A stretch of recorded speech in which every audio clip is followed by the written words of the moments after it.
Welcome to Tenor Tech, where I solve the problems you didn't even know you had. You begin by diagnosing, not guessing.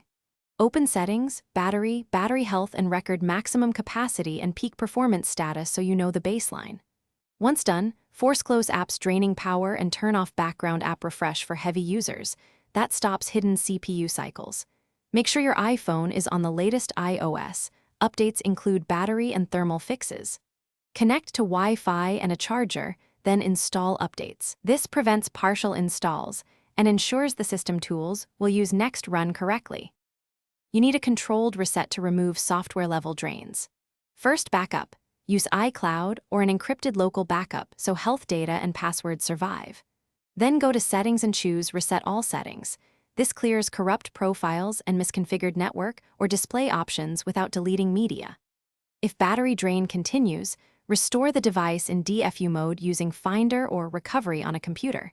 This reinstalls firmware and iOS cleanly. After restore, monitor battery for 24-48 hours before reinstalling all apps to isolate the cause.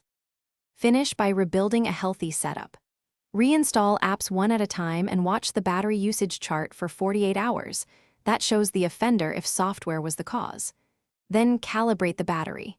Charge to 100%, use the phone until it shuts down, and charge uninterrupted to 100% again. This refines the reporting. If after these steps drain persists, reach out to Apple support for a hardware diagnostic or battery replacement. Make sure to mention the DFU restore and calibration you performed. Thanks for watching. Subscribe to keep your life in tune.